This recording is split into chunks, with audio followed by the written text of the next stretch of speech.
comenzamos una nueva charla de este recorrido de Madrid a Medinaceli. Estamos ya en la lección 13, de Torre-Sabiñán a Saúca. Fijaros, este es el plano, para el que quiera ver planos de España, tiene que entrar IGN, comparador de mapas, y en esta carátula puede encontrar desde el plano actual, que está a distintas escalas, un plano muy bonito, a planos mucho más antiguos, a los primeros planos que hubo en la península. Los vamos a ver. En la lección anterior habíamos acabado en este punto aproximadamente, habíamos visto la dispersión de los dos sentidos de la autovía, este mucho más destructivo que este, y bueno, cómo había alterado la vieja carretera por meterse también ella hacia unas cotas altísimas. Lo hemos visto. Planteábamos en su momento por qué el recorrido del vial no fue por este valle, bordeando esta colina, pero bueno, lo veremos luego. Sin embargo, la autovía se metió directamente contra la montaña.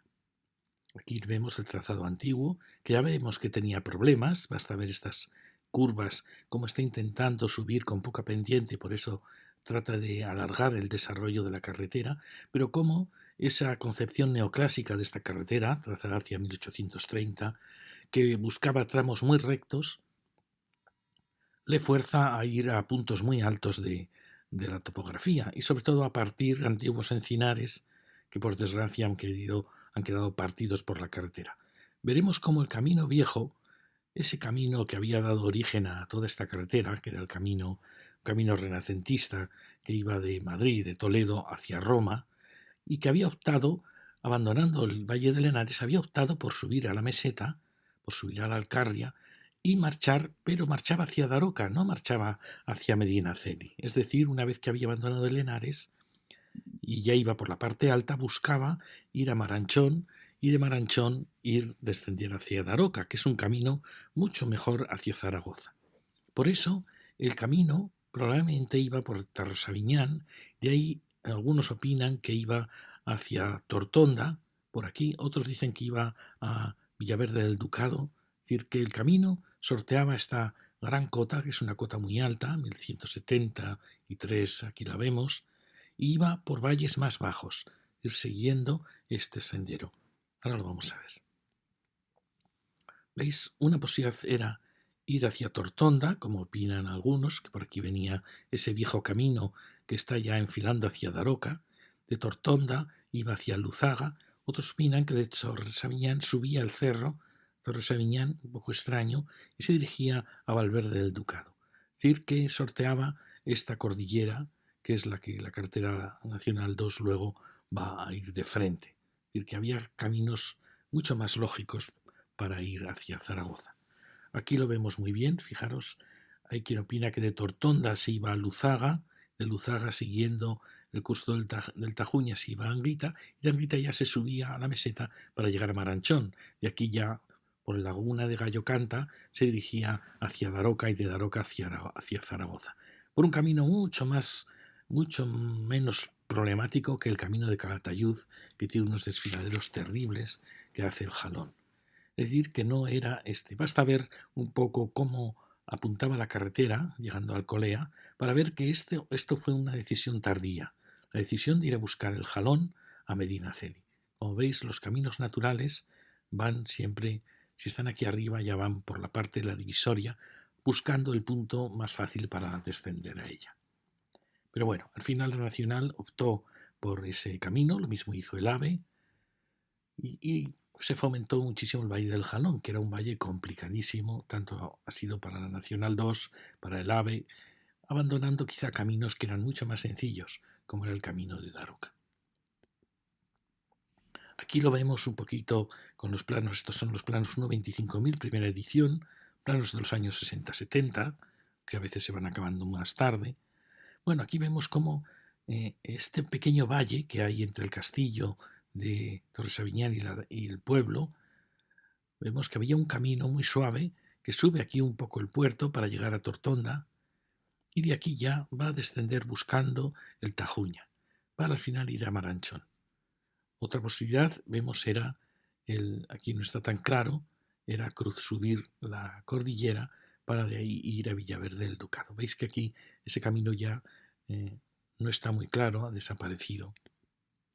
Sin embargo, aquí vemos desde Tortonda, bueno, vemos desde Torres Aviñán, vemos el camino a Villaverde del Ducado, que está aquí, y de aquí ya subía hacia el puerto, hacia la divisoria, para ir hacia Maranchón por la divisoria. Otra posibilidad es ir por Tortonda, por Luzaga.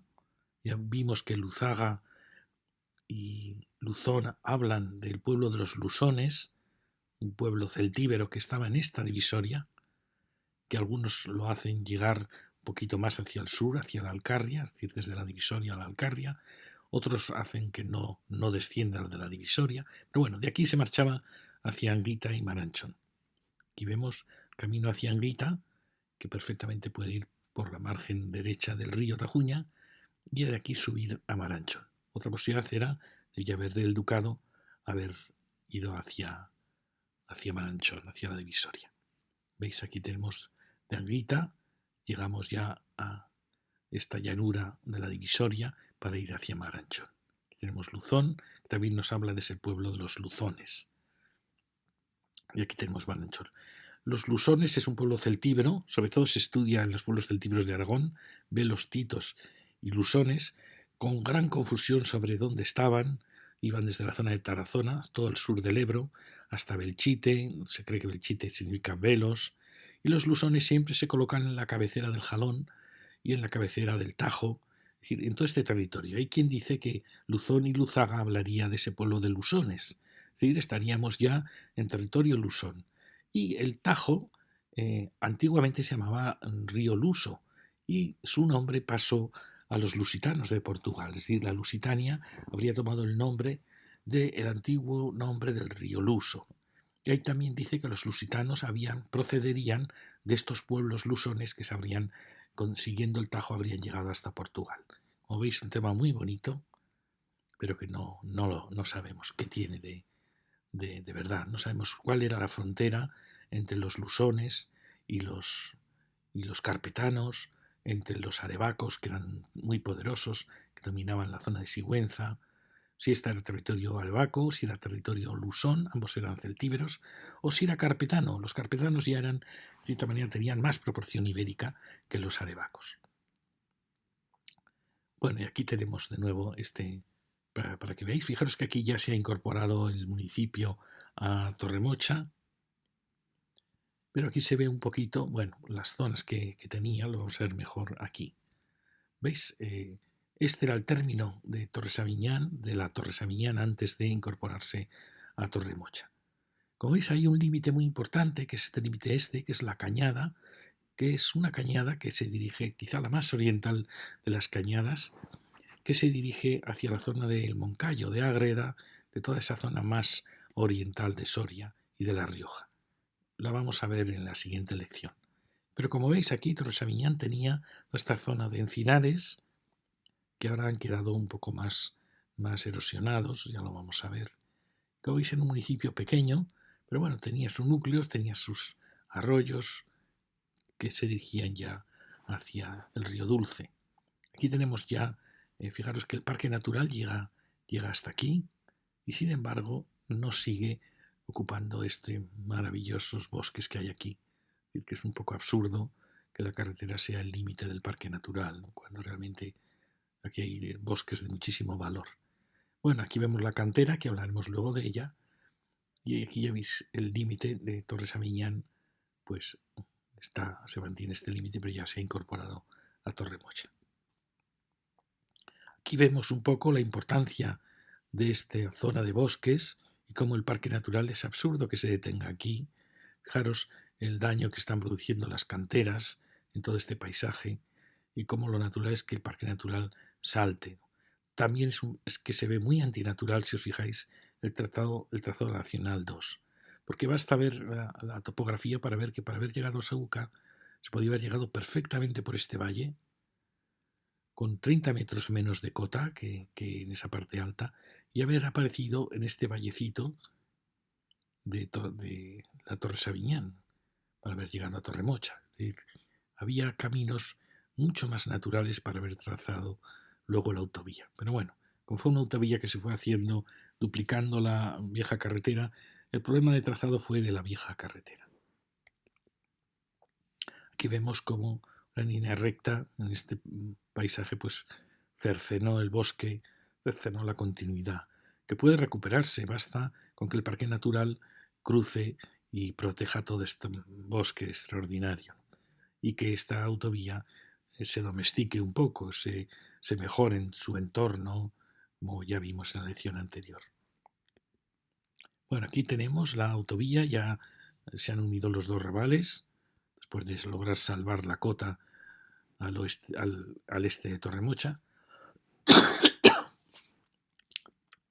Aquí vemos la línea de alta tensión, vimos en lecciones anteriores cómo esta procede realmente del gran circuito que viene desde la nuclear de Trillo y que se podría haber ahorrado todo este recorrido si hubiera salido directamente desde Trillo, pero ha preferido salir desde el anillo que bordea Madrid por el sur, que une centrales nucleares, centrales hidroeléctricas.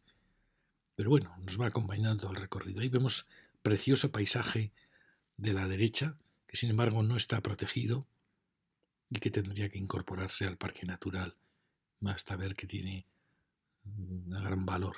Ahí vemos este oleoducto, Rota Zaragoza, curiosamente hecho por los americanos en sus bases.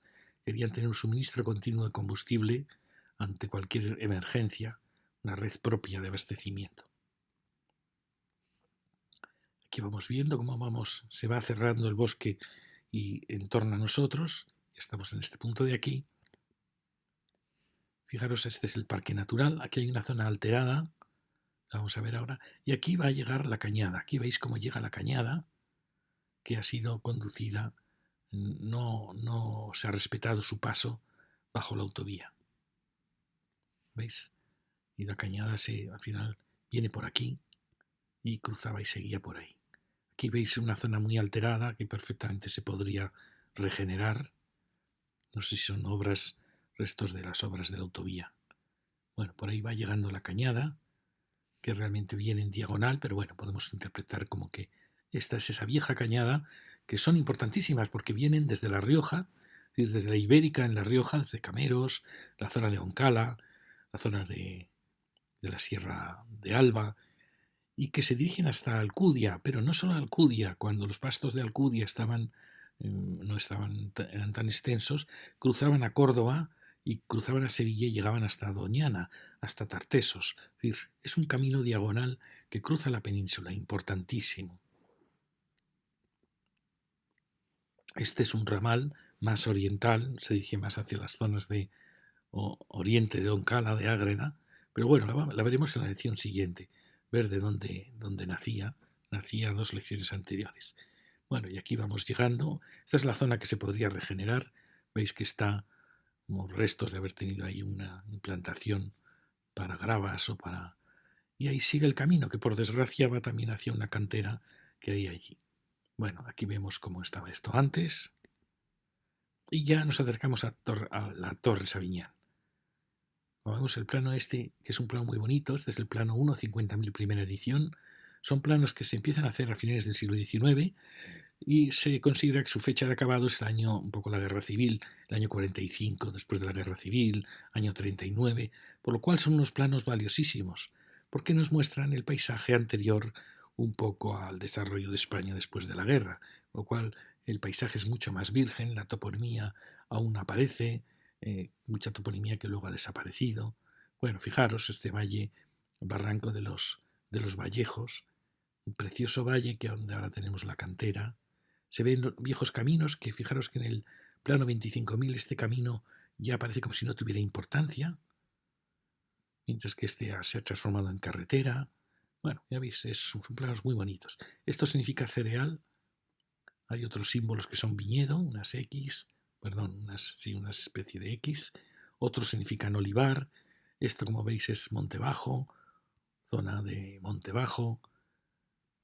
Bueno, son planos muy bonitos. Estos son los siguientes planos, el plano 25.000, ya en los años se empieza a hacer en los 60 del siglo XX. También son planos muy bonitos, son más detallados. Ahí vemos aparecer esa cañada. Vemos ya el castillo y cómo Torre Sabiñán se colocó al pie de esta colina. Quizá en esta colina hubo un antiguo castro y en sus laderas fue descendiendo el pueblo. Aunque las leyendas dicen que el pueblo estaba antes aquí, también es un punto muy fácil de defender, efectivamente, y que luego quedó solo el castillo. Bueno, veis los nombres de la toponimia y fijaros que son todas las parcelas cercadas en torno al pueblo, como si fuera un pueblo ganadero, que ha dejado de ser ganadero, pero lo fue. La iglesia de San Juan Bautista, o San Illán también se dice. Torre Sabiñán dicen significaría torre de San Juan, de San Illán. Bueno, aquí vemos la torre, pueblecito. Fijaros que ya la estructura nos asombra un poco, porque no hay una estructura medieval de parcelas paralelas todas iguales, como adosadas actuales, ni tampoco se ve una estructura de grandes manzanas cuadradas, sino que aparecen unas arquitecturas de un gran tamaño. Fijaros qué volúmenes tan poderosos se ven. Podría ser un pueblo del norte de España, un pueblo del País Vasco, del norte de Navarra, de Cantabria, por el tamaño de las construcciones. Eso suele coincidir con pueblos ganaderos que necesitaban una planta baja muy amplia para guardar los ganados. Bueno, aquí vemos la entrada.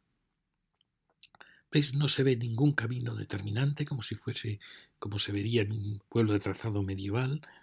No, es un pueblo muy autónomo, de donde la potencia no la tiene el urbanismo, el trazado de las calles, sino la arquitectura, los edificios. Por eso parece un pueblo del norte de España, donde la arquitectura, las familias, son muy poderosas y son ellas las que marcan el urbanismo. Bueno, encontramos primero esta enorme construcción, la veremos al final. Fijaros, otra enorme construcción cuadrada, una arquitectura fantástica. Y ya veis, otro gran nave, y nos va a llevar una gran sorpresa este pueblo, porque vamos a encontrar una arquitectura muy del norte de España, pero que es muy posible que su origen también no sea solo el norte, puede que sea un origen también en estas zonas de la cercanía de la Ibérica. Bueno, nos vamos acercando, fijaros que a pesar del enorme, lo que ocupa el portalón, aquí vemos una casa compacta, muy bonita, muy renaciente, fijaros, con una curiosa cubierta. Ahora lo vamos a ver mejor. Fijaros qué arquitectura tan espléndida. Una sillería maravillosa en las esquinales. Fijaros qué tratamiento de los huecos. Parece un palacio del final del barroco, como de 1700, o también puede ser este tipo de arquería también muy suave, también se da al final en el eclecticismo. Fijaros qué bonita. Está más cerca del neoclasicismo, del barroco final, que del eclecticismo, por la pureza de los huecos. Es como si fuera una casa oficial, ya lo veis, ¿no? Por la simetría perfecta, la presencia de dos huecos. Es muy enigmática esta casa. Esto es lo que tiene enfrente. Es un gran caserón, lo veremos luego. Pero lo que asombra, bueno, este es lo que ve siguiendo la calle. Lo que nos va a asombrar es la aparición del tipo, ahora lo vamos a ver, del tipo Megaron. Hemos hablado en otras charlas. Vamos a ver más detalladamente. Fijaros, ¿veis? Aquí aparece el gran medianera. Esta es una casa que su tratamiento es de caballete paralelo a fachada. Caballete es la línea superior del tejado. Es decir, es una arquitectura típica, de cierta manera, de España, del mundo mediterráneo también, donde el tejado pues mira hacia la calle, ¿no? Es decir, desagua hacia la calle. Frente a esto vamos a encontrar otra arquitectura completamente diferente, que es cuando el hastial es esto, mira hacia la calle. Es decir, que mira con un frente como de un templo griego. Fijaros que aquí, bueno, aquí se ve que esta casa está pensada para mirar hacia aquí, pero alguien podía pensar que en origen, por la presencia de estas ventanas tan trabajadas, que en origen aquí había una casa, se nota un poco, que tenía esta dirección. ¿Veis? Es decir, que ocultaba un tejado en hastial más bajo y que luego fue recrecido. Bueno, vamos a comprobar las siguientes casas. Fijaros, ¿veis estas casas? Estas casas ya actúan como, diríamos, el mégaron, es decir, con el hastial mirando a la calle, con el caballete perpendicular a la calle.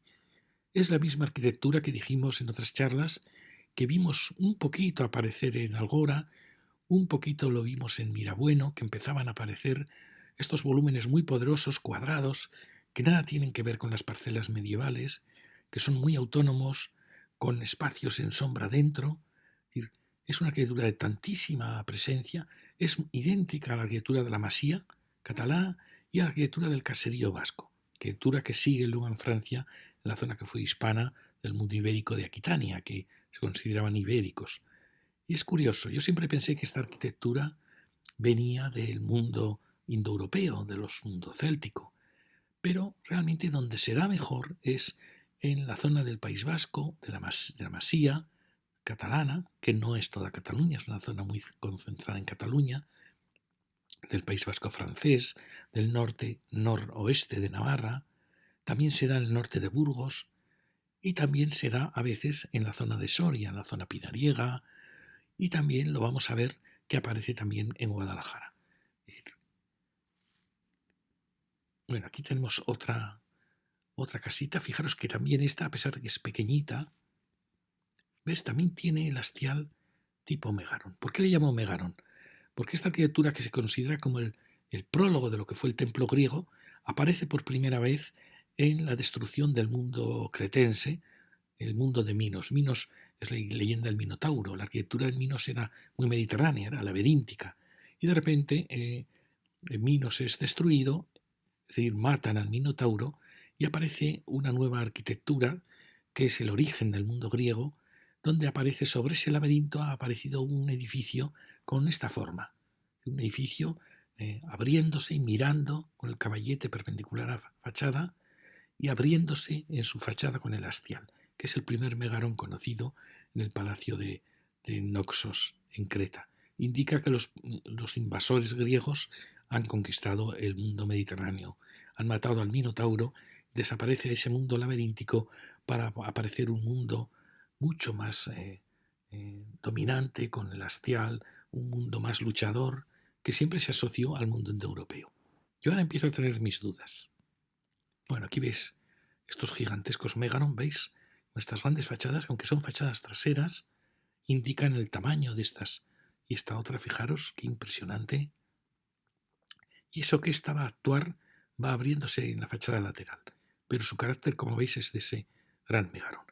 Fijaros que aquí tenemos otro megaron. Son idénticos. Fijaros aquí, una pena que no se vea bien la sillería de la esquina. Es un esquema muy, muy bonito. Como veis, son frentes muy anchos, muy horizontales, muy bajitas. Fijaros aquí la frontera entre los dos megaron, muy típico de ellos. Fijaros también este tema tan bonito de las lajas que se quedan sueltas. Es muy típico de esta zona de Guadalajara. Bueno, aquí vemos otro megaron que se está cayendo. Fijaros ya el tamaño. Como veis, es una arquitectura muy, muy horizontal, casi es de baja más bajo cubierta, ¿no? ¿Veis? Este era ese megaron que en vez de mirar hacia el sur, como en su origen miró, pues ha abierto, ha valorado la fachada lateral. Pero no significa que se parezca a la primera casa, porque no, como veis, no mira a la calle, está al margen de la calle, muy típico de esta arquitectura, que es tan independiente que no forma calle, sino que, a menos que su fachada de a la calle, su fachada de hastial. Bueno, fijaros qué bonito espacio.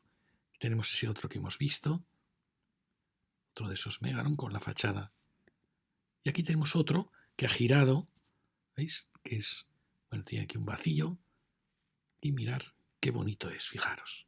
Este es el típico, alguien lo diría, pues es el típico caserío de Vizcaya. Quizá allí, que usan más la madera, esta planta habría sido en madera, probablemente en origen fueron en madera.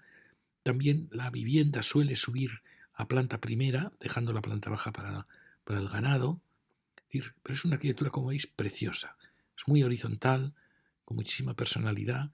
Es verdad que subiendo un poquito más la vida se puede desarrollar en lo que en Vascongadas llaman camarote, que es estos espacios tan bonitos bajo cubierta y tener la planta baja más para almacenamiento. Fijaros qué arquitectura tan bonita y cómo la arquitectura moderna, los arquitectos modernos no respetan en absoluto esa tradición que tiene este pueblo. Tradición que nos ha asombrado. Aquí vemos los restos de otro gran megaron. Fijaros qué impresionante construcción, enorme, que ha sido derribada. Pero aquí veis dónde estaba su fachada. Su fachada El megaron es el que va a dar origen al templo griego. El templo griego nace así, nace con unas construcciones así que luego va estilizándose, pero siempre tuvo ese espíritu de un eje que miraba en la fachada estrecha y se abría hacia ella. Aquí tenemos otra casa que uno la diría y dice, aunque es una casa muy larga, como veis, fijaros que también el hastial está levantada, el hastial parece que mira hacia allá, es decir, que aunque aquí tiene fachada, parece que la fachada importante era la de él, que miraba hacia allá. Está muy alterada, pero está actuando como un megaron, ¿veis? Como un pequeño templo.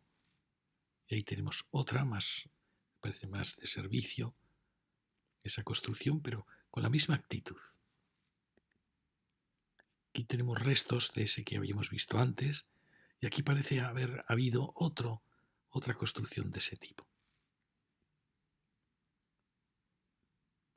Y aquí llegamos, luego la veremos, nos vamos a detener aquí, pero ahí vemos que aparecen otras construcciones de este gran volumen. Fijaros que son volúmenes muy puros, muy rotundos, muy anchos. Bueno, nos detenemos aquí y ahora vamos a volver en la calle siguiente, la calle más al sur. Fijaros qué construcciones tan tremendas, tan grandes. Bueno, aquí como veis hemos visto este megaron pequeñito, este más grande, este otro, este que estaba derruido, este gigantesco que estaba derruido, este más esbelto, y nos faltan ver, pero fijaros que la proporción es enorme. Bueno, aquí, siguiendo la entrada al pueblo, nos encontramos con esa enorme construcción. Fijaros, una construcción larguísima, no sé si hecha en 2 fases. Aquí tenéis el frente, fijaros, aquí tiene ventanas nuevas, pero tiene ventanas antiguas. Fijaros, esta podía ser una masía o un caserío vasco perfecto. Ya se ve que también ha tenido un levante, ya veis que aquí antes fue diferente, pero es curioso como al final se decantan siempre porque la fachada esté en el frente del hastial. ¿Veis? Ahí se ve que tuvo unas rejas, una casa impresionante, muy muy bonita. Luego veremos que tenía también una entrada lateral. Fijaros el tamaño, el volumen de estas construcciones. No habíamos visto, habíamos empezado a ver, como digo, en Mirabueno, en Algora, que empezaban a aparecer, pero no de este tamaño. Seguimos. Ahí hemos dejado antes el recorrido. Vamos a subir. Ahí vemos esos que estaban en ruinas. Veis cómo asoman. Y subimos por aquí para que veáis. Ahí vemos ese que nos habíamos quedado antes. Veis, aunque ha tenido un levante, se nota perfectamente su silueta de tipo caserío. Y ahí vemos el lateral de esta casa. Fijaros qué preciosa portada tiene. Es decir, que aunque el gesto es de mirar hacia allá, sí que es verdad que a veces abren las fachadas en los laterales. Pero como veis, no formando calles, sino siempre son hacia espacios particulares. Aquí tenemos el restos del otro megaron caído. Como veis, vamos a ver esta pequeña casita. En cambio ha actuado sin mostrar los hastiales. ¿Veis? Que es un poco la actitud más del Mediterráneo, más humilde, más compacta a la vez, porque es verdad que el hastial así visto es más frío y el tejado no lo protege, ¿no? Y aquí vemos que al lado de esta otra casita, ¿veis? Teníamos otro gran megaron. Es el que hemos visto antes en ruinas. Fijaros, cosa más clara, aquí se ve clarísimamente cuál era la fachada principal. Es asombroso que hayamos encontrado en este núcleo, en este pueblo, estas construcciones. Para mí es un enorme enigma, porque hay 2 teorías. Una es la que puede decir que los pobladores de este territorio venían de la zona de Lara, de Burgos. He investigado la zona de Lara y efectivamente aparecen algunas construcciones tipo megaron, pero no son una minoría. Es posible que en origen fueran mayoría, pero... Y la otra posibilidad no es que esta arquitectura viniera con los repobladores, sino que sea una arquitectura típica de los pueblos prerromanos, de los lusones o de los arebacos, y que fuesen pueblos que tuviesen que ver con los pueblos que luego van a habitar en Vascongadas, con los pueblos de esa zona de Cataluña, de la zona de la Masía, con los pueblos aquitanos, es decir, que tengan que ver con un pueblo muy antiguo que se colocó sobre todo en torno al Pirineo, pero que también podía estar en esta zona de la Ibérica. Es decir, que podría, a veces pienso, si realmente estamos ante la presencia de la arquitectura de un pueblo emparentado con el ibérico, que luego daría origen a los pueblos pirenaicos, los pueblos vascos, pero muy emparentado con el ibérico y que se había quedado aquí, en estas zonas, antes de llegar hasta el Pirineo. Alguien puede decir, es absurdo que se hable de que esta es una arquitectura de pueblos prerromanos, porque ellos no tenían capacidad para hacer esta arquitectura. Pero eso no tiene importancia. Hay pueblos que tienen una manera de entender el espacio, la arquitectura, que no lo pueden desarrollar porque no tienen medios, pero en cuanto tienen medios, la desarrollan.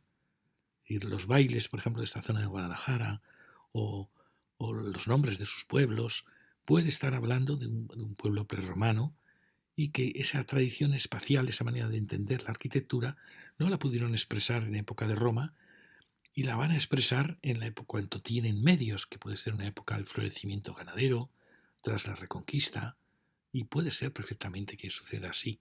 Tampoco en origen en Vascongadas no hay, en los restos de los pueblos, de los castros que se han excavado, no hay restos del caserío. El caserío surge sobre todo a partir del siglo XVI, una época de bonanza. Pero el espíritu arquitectónico que le da origen estaba ya en el pueblo que habitaba allí. ¿Me entendéis? Aquí vemos la casa esa gris que habíamos dejado antes sin ver. Fijaros qué bonita es, ¿veis? Ha tenido un levante, pero eso no deja de mostrarnos que está ocultando una de estas grandes construcciones. Aunque se haya partido en dos, esto pasa mucho también en Vizcaya, muchos caseríos que se han partido para dos hermanos. Pero veis, no deja de ocultar. Esto es fascinante, realmente no lo conocía, pero fijaros, ahí tenemos otro maravilloso templo de estos, fijaros qué bonita. ¿Veis? A veces miran hacia el sur, a veces miran hacia el este, es una preciosidad. Fijaros que cuando ya la vida sube al piso primero, tienen que ser pisos muy bonitos, porque fijaros que es un bajo cubierta, pero muy, muy alegre. Esto en País Vasco, por ejemplo, pues llena de balcones de madera, con entramado de madera. Aquí es más austero, pero no deja de ser, fijaros la proporción, anchísima, este frente tan feliz, tan generoso.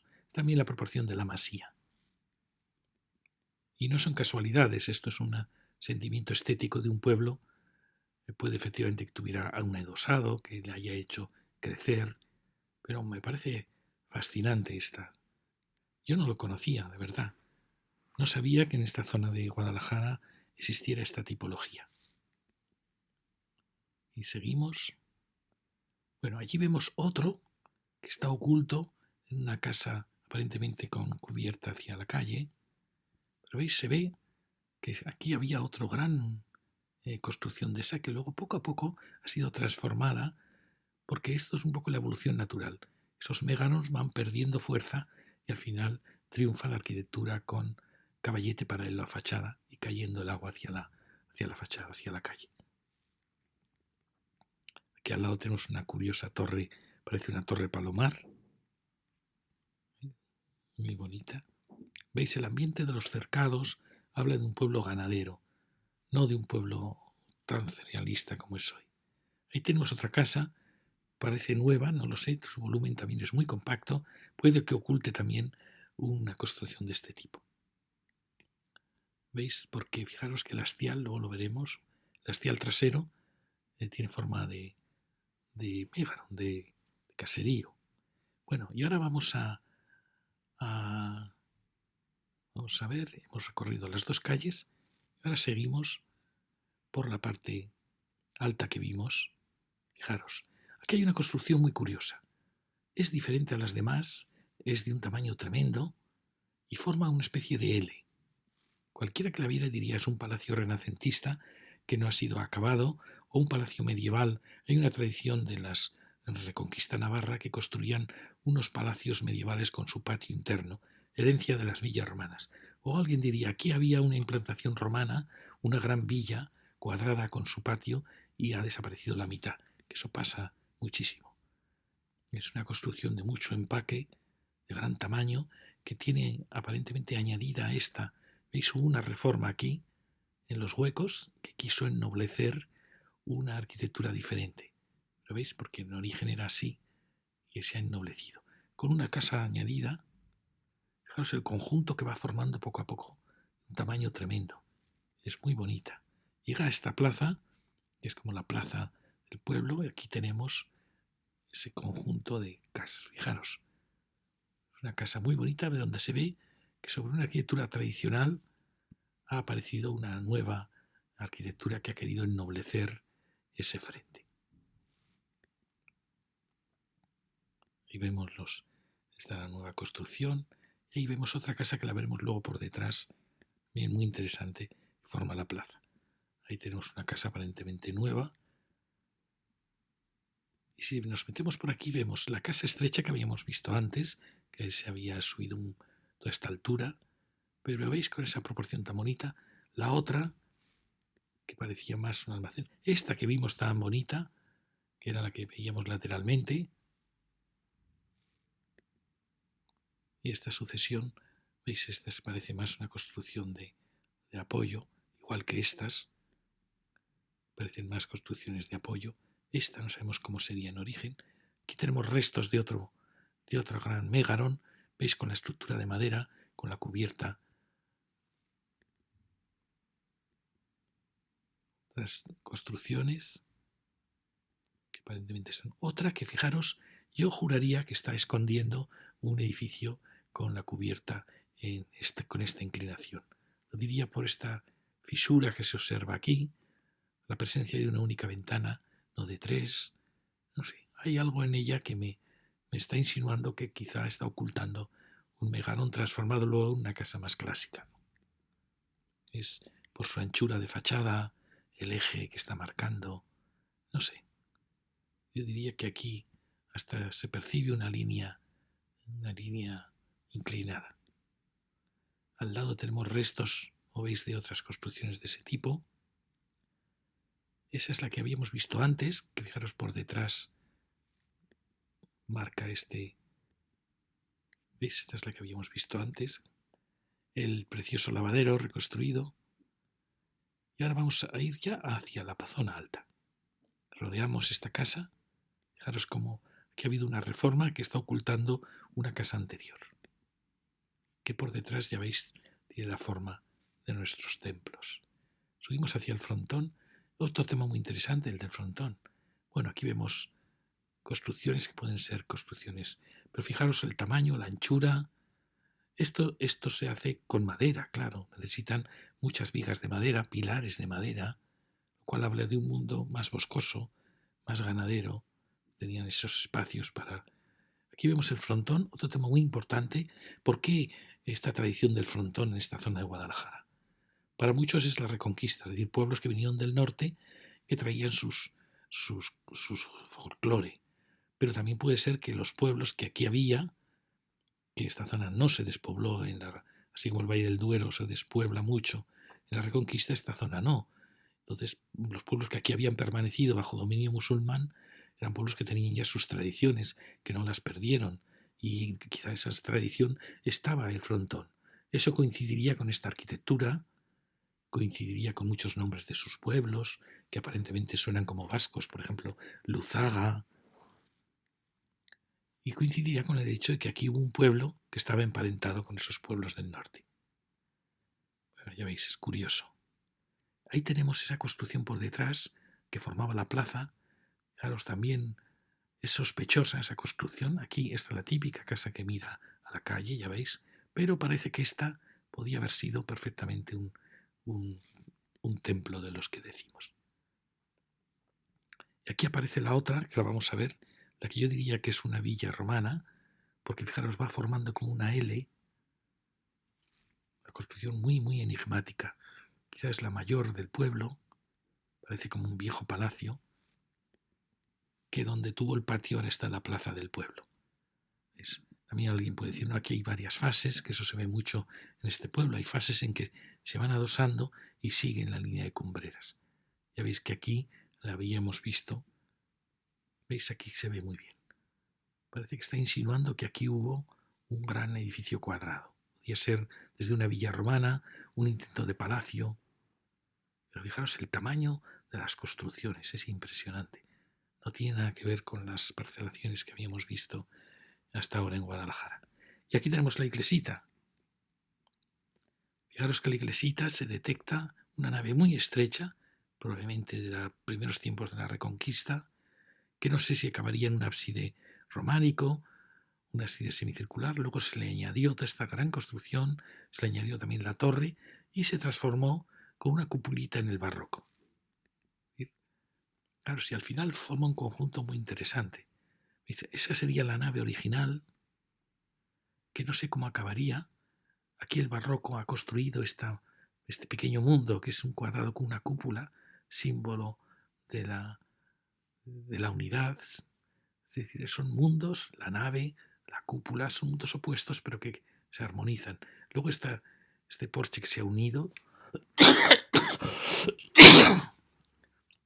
y luego la torre. Bueno, aquí vemos la estructura, la anchura original de esa construcción. Es curioso el cementerio detrás. Aquí alguien podría decir, bueno, se detectan distintas fases de la construcción, se detecta que aquí pasó algo, quizá aquí había un hueco. Sí, pero que acaben en recto solo puede ser o una construcción prerrománica, es decir, de los primeros tiempos de la construcción cristiana, que había muchas iglesias que acababan en recto, iglesias mozárabes, o puede ser ya posterior, o podía ser esta una cabecera barroca que ha construido una cupulita. ¿Veis? También aquí podríamos decir que hay como distintas fases, hasta aquí, otros verían también una fase hasta aquí, pero bueno, al final el espacio que se ha generado es una cupulita, un espacio cupular precioso. ¿Veis? Aquí se ve muy bien. Y da la impresión también que esto fue una primera fase, el que se hizo una iglesita más con menos pretensiones y que luego se construyó la cúpula. Luego la torrecita, como veis, no coincide con la nave. Una torre preciosa, fijaros qué sillería tan magnífica. Y aquí vemos como esta es una actitud más bien ya del barroco, la de ir fundiéndolo todo, uniéndolo todo en una masa unitaria. Por eso llega hasta la torre. La torre ya sería más del de Felipe II, de la época ya de Juan de Herrera, aunque tiene elementos que son ya más del 17. Bueno, para el que quiera saber más, esta es una tesis muy bonita que está en internet sobre los caminos de Santiago en Guadalajara. Y aquí aparecen los distintos caminos. Ella habla de que la zona de Torre Sabiñán significaría Torre de San Juan, que el pueblo estaba antes al lado de la torre, y dice que en principio gran parte de esta zona se dio a los caballeros hospitalarios de San Juan en la Reconquista.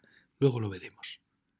Bueno, y ahora vamos a acercarnos de nuevo al plano antiguo para que vierais cómo esto era un precioso valle con más o menos encinares que iban llegando hasta detrás de Torre Sabiñán. Como aquí ya ha perdido los bosques, pero aún tenía el pequeño valle, y como ahora, ¿veis? Ya se ha construido la gran cantera. Gran cantera que no es tan grande, que es mucho más el destrozo que tiene por su entorno que lo que ocupa realmente la explotación. Bueno, ya veis que ha ocupado todo el pequeño valle y sus dos laderas que van ascendiendo. Pero fijaros que en este plano del año 56, es el vuelo americano del año 56, pues todo, aquí tenéis la vieja carretera, fijaros que todo esto estaba sano, fijaros la de caminos ganaderos que salían para llegar al pueblo y cómo era un valle sano, ¿no? Que estaba virgen, que estaba deforestado. Y aquí ya vemos cómo empieza con timidez esa cantera. Bueno, aquí vemos cómo está recién hecha el nuevo de subida, por así decir. Aquí teníamos el de bajada y aquí se ve la antigua carretera, la nueva que suprimió esas curvas, todos los intentos de subir esta cota, que han sido muy dificultosos. Veis que se va ampliando, ya comete aquí ya el error de ir echando los materiales que sobran, ir echándolos y ocupando, como veis, zona de encinar, y esto ya es bastante en la época actual, Fijaros el descuido de va echando los escombros, los restos que no le interesan, y va ocupando cada vez más sitio, cuando la explotación es muy pequeñita. Fijaros ya aquí, ya esto ya es el colmo. Aquí está echando vertidos que van ampliándose, vertidos que van alterando un paisaje nada menos que al lado del parque natural. Es realmente increíble. O sea, cuando realmente la explotación es esto. O sea, la explotación podría ser muy asumible. Aquí veis los cortes, pero el resto es todo el resultado de la explotación. Es destrucción por destrucción. Aquí lo vemos un poco donde están produciendo los cortes. Ya lo vamos a ver. Pero fijaros, todo esto solamente es para, fijaros que aparte es un transporte, un coste, subir los materiales hasta aquí, ya seleccionados, para desde aquí ya repartirlos, ¿no? Claro, todo esto se podía haber hecho muy probablemente aquí abajo, sin necesidad. Bueno, vamos a ir subiendo. ¿Veis? Aún se ve aquí los restos de ese valle, cuando era un valle virgen aún. ¿Veis? Era este vallecito que habíamos visto en las fotos de los años 50, del vuelo americano, que está aún intacto. Fijaros que aquí hay zonas muy intactas aún, y eso es bueno. Hay zonas que pueden permitir buscar la cota original y recuperar el paisaje, para luego en un futuro rellenar las zonas de excavación. ¿Veis? Aún es reconocible el viejo camino, el valle, pero ya aquí empieza a subir cota. Fijaros, este es el corte, no es para tanto, o sea, no es tan grave. No es tan grave si se cuidase, pero veis ahí ya se han echado escombros hacia arriba. A muchas de estas canteras se les está obligando ahora a que excaven en profundidad más que en extensión. Aquí, como veis, hay una serie de rellenos y al final no es tan grave la excavación. Lo que es grave es toda la destrucción que se ha producido en todo su entorno. Fijaros, aquí aún se nota que aquí venía el arroyo, ese chopo que marca una acequia. Aquí vemos que aún se conservan, no nacen pequeñas encinas. Fíjate qué pobre, se ha hecho este nuevo camino, pero todo esto aún puede recuperarse. Aún puede recuperarse la cota original porque la excavación no es tan grande. Veis aquí ha habido un relleno enorme. Esta es fijaros, hay nuevos rellenos que se podrían suprimir. Esta es la zona de tratamiento. Aquí tenemos también laderas aún vírgenes que podrían incluso repoblarse para empezar a recuperar todo este paisaje. ¿Veis? El corte no es tan grande. Lo que es desesperante es todo lo que ocupa la explotación. Y no tenía por qué ser, porque aquí podría haber un planta de tratamiento y aquí realmente venir ya los camiones a retomar los distintos grosores de la grava. Pero aquel camino que va a echar escombros allí, toda esta zona inservible ya, fijaros cómo la pobre naturaleza llegaba por aquí, por estas laderas. Todo esto se podría recuperar. Bueno, ya veis que hay zonas de otro tipo de grava y lo absurdo es que se suben con la grava hasta aquí arriba, con el esfuerzo que eso supone, para luego cogerla de abajo. Bueno, aquí vemos toda esta zona que se podría suprimir. Bueno, aquí la vemos, toda esta zona. Podríamos regenerar todos estos escombros, retirarlos. Ahí lo vemos. Y fijaros que los camiones llegan hasta aquí arriba, con el esfuerzo que eso supone, echan la grava ya en distintos grosores. Aquí está la colina que probablemente dio origen a la Torre Sabiñán. Como veis, aún se podría recuperar. ¿Veis? Zonas ocupadas. Y aquí tenemos los grandes montones que los camiones los traen hasta aquí y de abajo se cogen. Que todo esto se podría haber realizado abajo, al lado de la planta que va sacando los distintos grosores. Bueno, ya veis, ¿no? ¿Veis? La excavación es pequeña. Lo que es excesivo, claro, aquí están todos los distintos grosores y se cargan desde abajo. Todo esto todo este enorme coste del tráfico, se podría haber hecho con una cinta transportadora muy cerca de la planta de tratamiento, la planta de extracción de la grava. Fijaros el espacio que estamos ocupando. y ocupando cada vez más. Aquí aparecen los restos de los viejos corrales. Pero veis, por suerte todo esto se puede aún regenerar. Ahí vemos ya el corte profundo, pero como veis, esto en Italia se están regenerando las canteras de una manera maravillosa. A veces se rellenan en parte, a veces se empiezan a repoblar, a veces se dejan como símbolo de lo que ahí sucedió. Pero veis, al final, toda la actividad podría reducirse a un área, probablemente a esta área, y sobraría todo lo demás. Creo que es el momento de empezar a regenerar esa zona. Y ahora acabamos con la torre que dio origen al nombre. Fijaros que todo este territorio está lleno de nombres de torres. Torre Mocha, la Torre Sabiñán, Tortonda, también está hablando de de una torre. Y eso es porque estamos en una zona de frontera, una zona importantísima de frontera. Fijaros, ¿en qué momento se reconquista todo esto? Pues realmente hubo un gran rey, que es el rey Alfonso el Batallador, rey de Navarra y de Aragón, que fue un gran rey conquistador. Su sueño era conquistar Jerusalén. Fijaros, la zona en rosa y en verde es la zona que va a reconquistar al mundo del Islam. Su gran éxito fue la toma de Zaragoza en 1118, la de Tudela en 1119, con lo cual dominó toda esta zona del Valle del Ebro y luego, como veis, se atrevió a intentar, él va a morir ante Fraga, intentar llegar aquí, como veis, a Horta de San Juan, 1131, Alcañiz, fijaros que llega hasta Morella, 1117, o sea, se asoma ya al Mediterráneo. Y por aquí logra llegar, no logra Teruel, pero logra Singra, 1120, Monreal, Molina, 1128, es decir, ha logrado cruzar la divisoria. Esto es lo que nos interesa. Ya ha tomado Molina.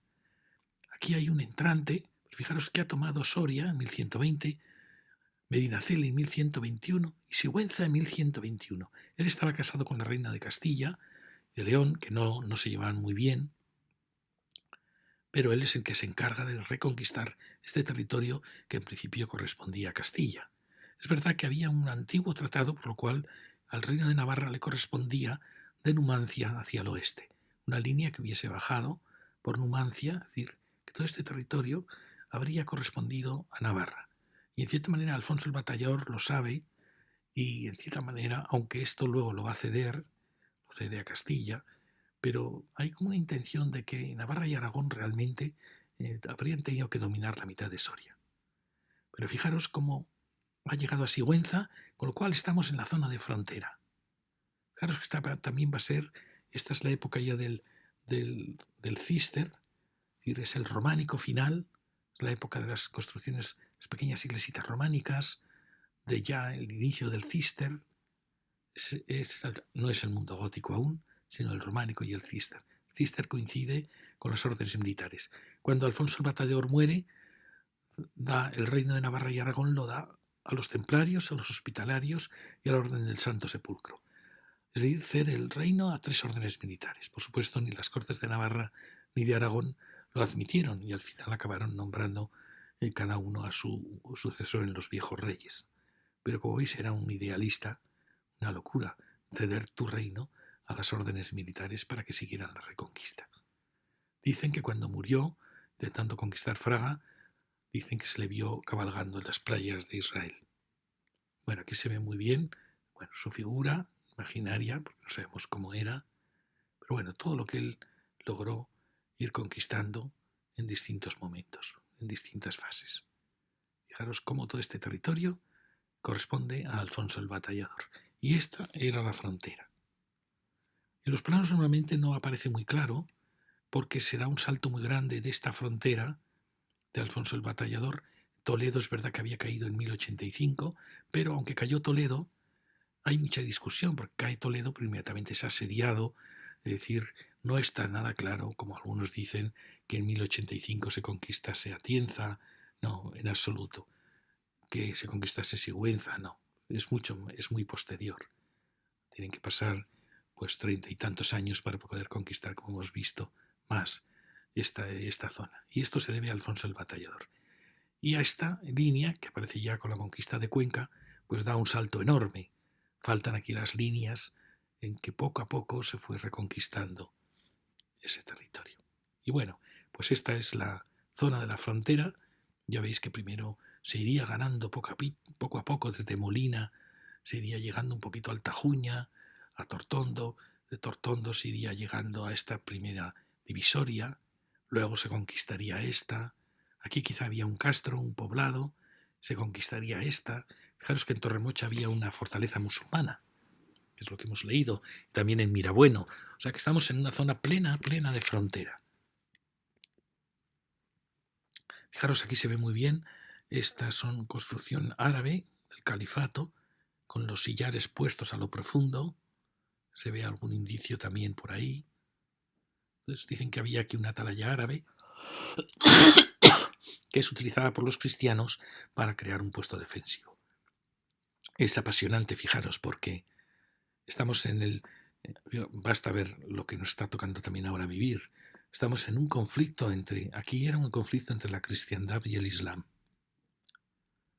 Un conflicto de civilizaciones, de culturas, conflicto que lleva pues más de 1000 años ya existiendo. Y es impresionante. Es curioso que estas fronteras también fueron fronteras prerromanas. Como veis, probablemente por aquí estaba la frontera entre los lusones y los carpetanos, o entre los arebacos y los carpetanos. Luego fue la frontera en la Edad Media, como veis, con el Islam, el cristianismo, que está tratando de dominar la divisoria, la domina, luego baja hacia Sigüenza, toma Molina, y poco a poco va avanzando.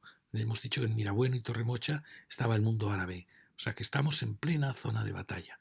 Y luego en la guerra civil va a ser la misma frontera que aunque se va moviendo desde Sigüenza hasta Algora, como vimos, hasta Mirabueno, se va moviendo con grandes batallas, pero que es una frontera bastante fija hasta el final de la guerra. Es decir, que esta es una tierra de frontera. Se piensa que la frontera va mirando hacia el oeste y no es verdad. La frontera va paralela al río Dulce. Primero no se llegó a Henares, se llega a Henares, luego se llega al río Dulce, luego el intento es llegar al Tajuña, luego al Tajo. Es decir, es una frontera que se va moviendo casi en paralelo a la Nacional 2. Bueno, fijaros qué precioso la torre con su castillo añadido y cómo dominan para avisar una tierra de frontera. Un momento realmente apasionante de la historia de España. Entonces, bueno, es una imagen, todos los que van a Nacional 2 lo ven, una imagen preciosa de que fue una tierra de conflicto entre dos civilizaciones muy poderosas.